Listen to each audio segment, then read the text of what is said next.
Pertama, apa itu istiqamah? Istiqamah itu dari kata qamah ditambah ista. Qamah itu asalnya tegak, lurus, sempurna.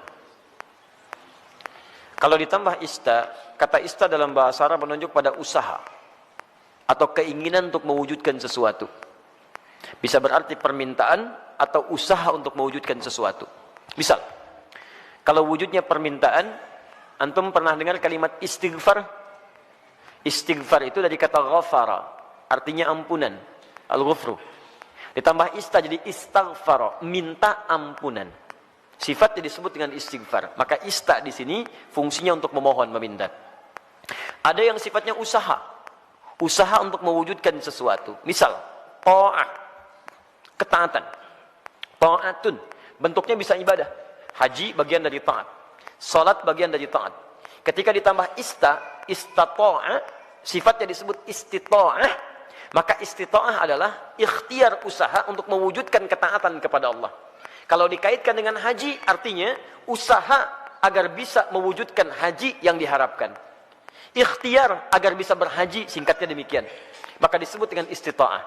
Ketika Allah misalnya sampaikan man istata'a ilaihi sabila, haji itu disebutkan istata'a. Ingat, terjemahan yang paling tepat bukan diterjemahkan dengan mampu, tapi berusaha untuk mampu. Kalau diterjemahkan dengan mampu berarti terbatas pada kalangan tertentu. Tapi kalau berusaha untuk mampu, artinya setiap kita punya peluang untuk mewujudkannya. Tergantung mau usaha atau tidak, itu poinnya. Was, hati-hati dalam menerjemahkan sesuatu ya. Kadang-kadang setiap huruf bahkan harakat itu bisa memberikan makna tersendiri. Ya, antum simpulkan, saya belum istita'ah, kenapa? Belum ada harta. Betapa banyak orang kaya yang belum bisa berhaji. Dan tidak sedikit orang-orang yang dipandang tidak mampu dengan hartanya, justru dia berangkat dalam haji. Itu luar biasa. Jadi ketika antum mau mewujudkan haji atau ibadah dengan baik, tambahkan ista, iringi dengan ikhtiar untuk mewujudkannya. Seorang gadis cilik namanya Naura pernah menulis surat kepada kami.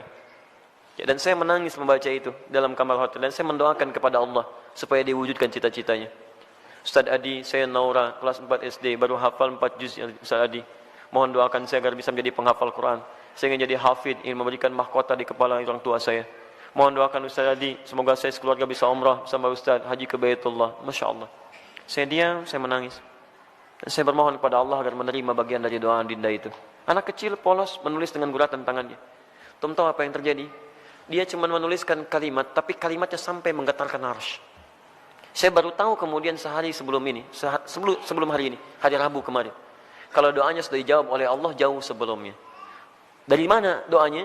Dialihkan lewat yang lain supaya ada sinergi dalam kebaikan. Syekh Ali Jabir yang pertama merespon itu. Awalnya saya ingin berangkatkan kemudian di bulan November, tapi Allah menginginkan lebih cepat dia berangkat. Kami akan berangkat umrah bulan November, tapi Allah menginginkan dia lebih cepat berangkat karena tangisannya, karena doanya, karena harapannya. Melalui Syekh Ali Jabir, Masya Allah, semoga Allah rahmati beliau, berikan kebaikan. Ya, kemudian diberikan dengan sekeluarganya umrah dari tulisan tangan anaknya yang diberangkatkan, dianya, adiknya, bapaknya, ibunya. Bayangkan bagaimana anak ini berusaha dalam kebaikan. Dan biasanya ibu bapak, kalau anak sudah soleh, orang tuanya dapat. Orang tuanya akan dapat. Musa, Masya Allah, saya doakan kebaikan untuk adinda Musa. Hafal Quran, 30 juz. Ketika dia hafal Quran, orang tuanya ikut diangkat. Anaknya berangkat haji, bapaknya ikut haji. Anaknya berangkat ke Jeddah, bapaknya ikut ke Jeddah. Semua orang tuanya. Dan yang dicari biasanya orang tuanya. Silahkan cek. Bukan berapa hartanya, bukan macam-macamnya. Ketika ada anak orang baik, antum akan tanyakan siapa orang tuanya. Silahkan cek. Makanya dalam ilmu hadis, ketika ada hadis diriwayatkan oleh seorang anak, maka nama anak akan dihilangkan, tapi dilekatkan pada bapaknya. Abdullah bin Abbas, nama aslinya Abdullah, bapaknya Abbas. Ketika ada hadis riwayat Abdullah bin Abbas, kalimat Abdullahnya dibuang. Disingkat jadi Ibnu Abbas, anaknya Abbas. Ingin menunjukkan karena Abdullah jadi baik karena peran bapaknya. Abdullah bin Umar, anaknya Umar, disebut Ibnu Umar. Silakan. Abdullah bin Amr bin As, dihilangkan Abdullahnya, disingkat Ibnu Amr bin As. Kenapa? Ingin menunjukkan bahwa ada peran orang tua di dalamnya. Jadi kalau antum ingin anaknya soleh, orang tuanya soleh duluan. Soleh duluan. Dalam bentuk sikap ya, bukan bentuk nama. Ustaz, nama saya soleh, istri saya solihah. Kenapa anak saya belum begitu? Antum belum diwujudkan dalam bentuk ikhtiar. Itu masalahnya. Jelas ya? Di teman-teman, ayo masukkan nilainya ke situ, hadirkan ke situ, ikhtiar kita, dan insya Allah ada kebaikan di dalamnya. Yang paling menarik sekarang istiqamah. Istiqamah dari kata qamah. Qamah itu tegak, lurus, sempurna. Kalau semua ibadah diawali dengan kata qamah, itu artinya ibadah itu ditunaikan dengan sempurna. Turunannya aqama yuqimu iqamah. Iqamatun selalu disingkat dengan koma, yang nyingkat orang Indonesia. Semua kalimat salat dibuka dengan kata iqamah yang menunjuk pada ibadah. Alladzina yuqimunas shalah wa aqimus shalah, aqimis shalah. Rata-rata dibuka dengan demikian. Lihat baik-baik. Kalau antum ingin menunaikan ibadah dengan sempurna, kan tidak langsung sempurna seketika. Apakah ketika Anda tahajud, misalnya malam ini bangun jam 3, tahajud jam 3 lewat 20, karena 20 menit siap-siap. Apakah mohon maaf, malam selanjutnya akan bangun di jam yang sama? Belum tentu.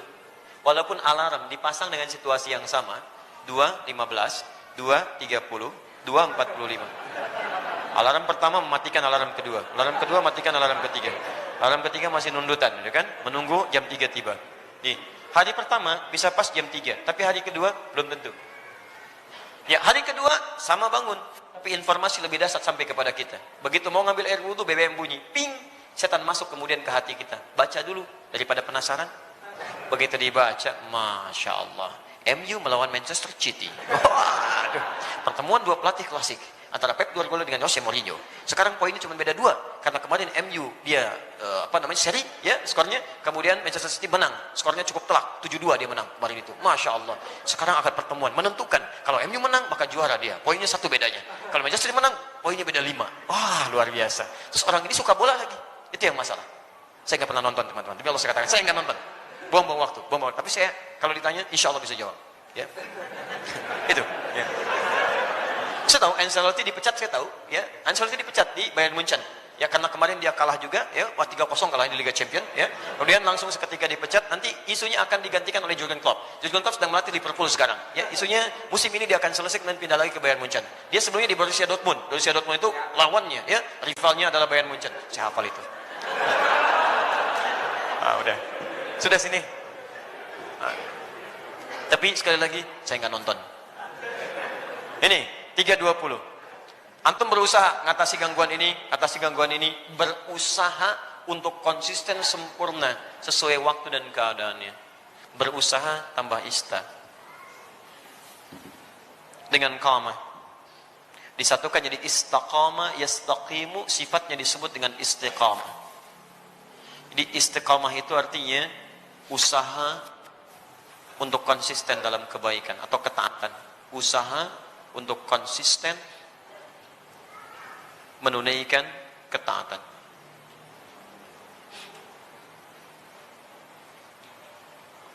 Istiqamah tahajud, istiqamah puasa, istiqamah baca Al-Quran, istiqamah berdoa dalam kebaikan.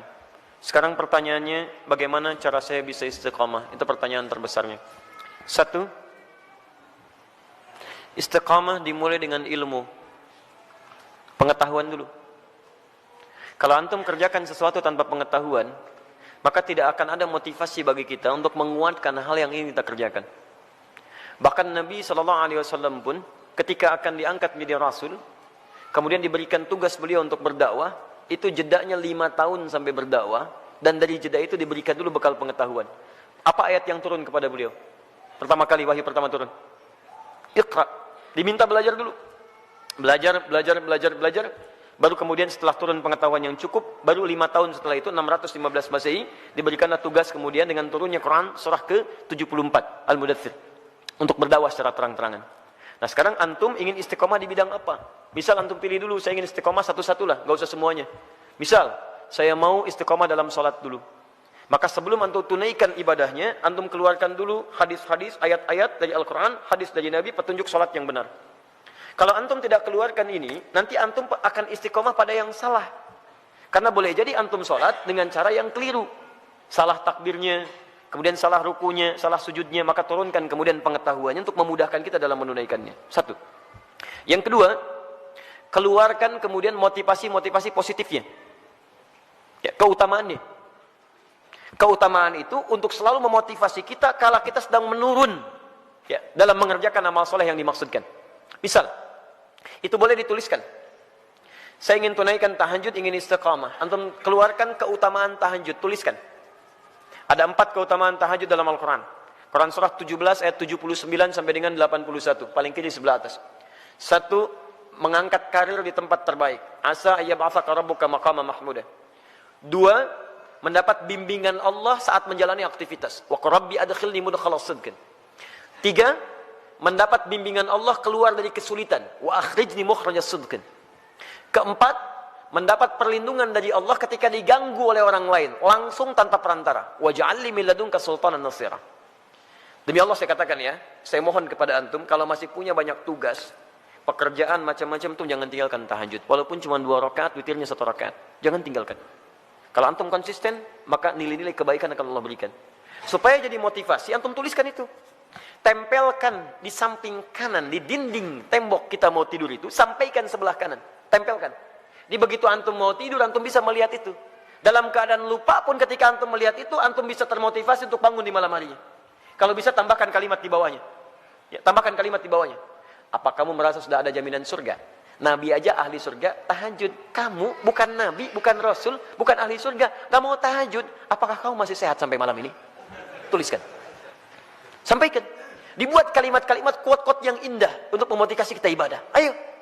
Non muslim aja punya quote untuk kehidupan mereka. Masa urusan akhirat kita gak punya quote yang baik? Hadirkan. Kita antum tuliskan, jadi motivasi. 2. 3, di 1 pelajari dengan ilmu, 2 keluarkan keutamaannya, 3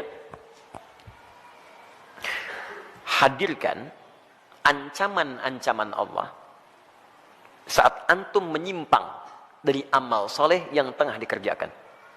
Ancamannya. Misal, tadi ingin meningkatkan sholat, dimulai dengan sholat fardu, terus tiba-tiba terfikir untuk mengabaikan sholat. Karena ada proyek, terus tunda-tunda sholat, kan? Karena ada proyek tertentu, sampai Jumatan ditinggalkan, untuk mengumpulkan dunia. Maka antum boleh keluarkan ancaman Allah pada yang seperti itu, supaya tetap memacu kita supaya bisa istiqamah. Misal, turunkan Quran surah Al-Humazah. Ya, wailul likulli humazatin lumazah. Celaka bagi para pengumpat, itu terjemahan mushaf. Tapi kalau kita terjemahkan dengan terjemah yang menggunakan nilai bahasa, ya, ada balaghah, ada nahwu, ada sharaf ya. Setiap yang ada taknya menunjuk pada perempuan. Ya, kalau kita hadirkan sekarang, celakalah bagi para sosialita yang tukang gosip. Ya, perempuan-perempuan yang senang bergosip. Alladzi jama'a mala wa 'addada. Ini agak unik. Biasanya kalau tak pasangannya dengan allati, tapi ini menggunakan alladzi. Alladzi menunjuk pada laki-laki bukan perempuan.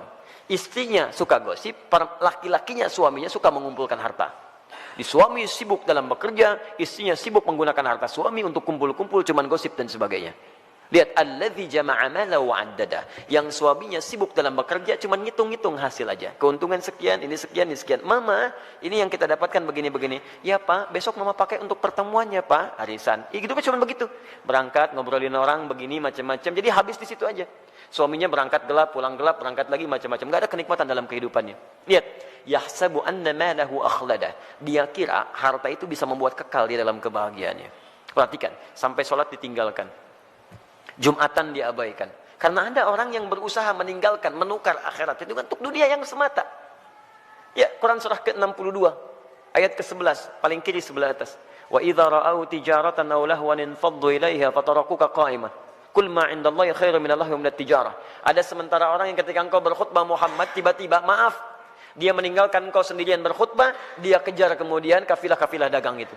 Ayat ini turun, ini sebagai pelajaran karena dulu di awal masa Islam, awal Jumatan, Nabi sedang khutbah, tiba-tiba muncul kafilah dagang. Diskon besar, 90%, 90% lewat tuh, samping masjid. Mereka yang masih lama iman meninggalkan Nabi berkhutbah, mengejar barang dagangan itu. Lihat, selalu rumusnya begini. Kalau tidak disebutkan di Quran siapa orangnya, kapan kejadiannya, artinya kejadian itu akan berlaku umum di masa-masa selanjutnya. Dengan situasi yang berbeda. Masya Allah, antum bisnis nih, keuntungannya 10 miliar teman-teman sekalian. Tapi tanda tangannya dilakukan pas saat sholat Jumat. Pilih mana antum? Ngejar proyek 10 miliar, atau antum Jumatan dulu baru kemudian kejar proyek itu? Pilih mana? Pas tanda tangannya waktu Jumat. Yang kalau dalam ikhtiar manusia, maaf, ikut Jumat dulu lewat proyek ini. Ambil proyeknya, tertinggal Jumatnya. Pilih mana? Ikut Jumat atau ambil proyek? Dan tidak ada pilihan yang ketiga, ikut Jumat dapat 10 miliar. Nggak ada. Gak usah maksa antum, di sini saya tegas. Waktu kita terbatas. Ini yang tidak mudah. Maka bagi yang seperti ini, ada muncul ancaman Allah di dalamnya. Lihat ancamannya positif. Qul ma indallahi khairum minallahwi minat tijarah. Katakan Muhammad pada orang-orang yang masih senang dengan yang seperti itu, menukar akhirat dengan dunianya, atau hanya senda gurau aja, canda dia dengan yang seperti itu, cuma canda aja. Allah sudah siapkan ganti yang terbaik untuk dia. Apa alasan paling logisnya? Wallahu khairur razikin, saya yang tentukan rezekinya. Ayo kamu ikut ke sana, saya buat kecelakaan di jalan. Ayo kamu dapatkan itu, maut sudah menanti kamu sekarang. Jumat tidak dapat, harta nggak diperoleh. Mau apa kamu? Kalau dia mau datang dulu, saya ganti dengan yang lebih baik. Dia dapatkan proyeknya, dia dapatkan ketenangannya. Diberikan yang terbaik. Tapi kalau antum paksa tinggalkan itu, maka ayat diteruskan. Yahsabu anna malahu akhlada. Kalla layumbadanna fil hutamah. Bagi orang yang rela meninggalkan ibadahnya, hanya untuk urusan dunianya, dunia dibagi dua. Tijarah untuk bisnis, lahun untuk yang tidak bermanfaat. Ninggalin tahajud cuma untuk sekedar nonton-nonton yang tidak jelas. Ninggalin sholat hanya untuk sekedar nonton-nonton yang tidak jelas. Ada konser, ayo lewat. Isanya, maghribnya, ayo lewat. Silahkan. Beli tiket, beli ini, beli itu, ayo. Ada yang joget-joget, ada yang macam, ada yang mabuk ini itu. Dia itu lahun namanya. Dia kira akan abadi dengan keadaannya. Lihat baik-baik. Saya siapkan neraka spesial, namanya Hutamah. Wa ma adraka mal Hutamah? Tahukah engkau apa tipikal neraka spesial Hutamah itu? Narullahil muqadah. Neraka itu spesial karena akan dibuat membakar dari ujung sampai dengan kedalamannya. Lihat. Allati tattali'u 'alal afidah, sampai dengan ke otak yang paling dalam. Innaha 'alaihim mu'sadah. Kalau dia enggak berubah, dia neraka itu mengintai menunggu. Kamu cepat pulang ya, saya tunggu. Cepat pulang, saya tunggu. Fi amadim mumaddadah, dan dia tidak dibiarkan tapi terikat secara singkat. Orang yang hidupnya mau meninggalkan ibadah hanya untuk urusan dunia, maka di nerakanya nanti, di neraka gambaran singkatnya, itu akan diikat begini. Bukan dilepas. Karena nanti ada orang di neraka yang biasa itu dilepaskan. Begitu haus dia ngambil air, airnya dari timah, ambil. Mau makan, makannya dari duri. La yusminu wa la yughni min ju'. Ayo ambil dan sebagainya. Tapi yang ini enggak punya kesempatan, diikat begini. Cara membakarnya, kalau yang lain apinya langsung, kalau ini tidak. Dari ujung kaki seperti dilas. Sampai dalamnya matang. Dan ini tidak akan pernah naik kalau belum matang. Awas, matang dulu. Begitu sudah matang naik, yang ini sembuh, ini matang dulu. Sampai ke ujung akal yang paling dalam, al-afidah. Afidah itu jamak dari fuad. Yang menentukan, yang merancang kegiatan kita. Seakan-akan Allah katakan begini, ini isi otak kamu ini apa sih? Yang lain masih mikir sholat, baca Al-Quran, macam-macam. Otak kamu ini lagi. Maksiat lagi. Sampai meninggalkan ibadah. Saya bakar sampai ke otak yang paling dalamnya. Supaya nampak isi otak kamu ini apa. Terus, dan diikat.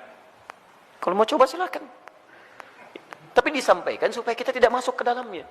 Makanya antum keluarkan, tuliskan ancamannya. Begitu sudah seperti itu, maka berusaha untuk mewujudkannya. Bismillah, antum berdoa kepada Allah. Yang terakhir berdoa. Minta supaya dikuatkan oleh Allah Subhanahu wa taala. Ya, minta supaya dikuatkan oleh Allah Subhanahu wa taala. Makanya nanti ada doa-doa. Ya, ada doa-doa untuk bisa dikuatkan dalam keimanan. Allahumma tsabbit qulubana ala dinik. Ya Allah, kuatkan hati kami ya Allah dalam tuntunan agamamu. Rabbana la tuzigh qulubana ba'da idh hadaitana. Ya, wa hab lana min ladunka rahmah innaka antal wahhab. Ya Allah, jangan geser keadaan hati saya setelah saya kuat berada di jalan-Mu ya Allah. Anugerahkan saya keturunan terbaik untuk menjaga iman kami ya Rabb.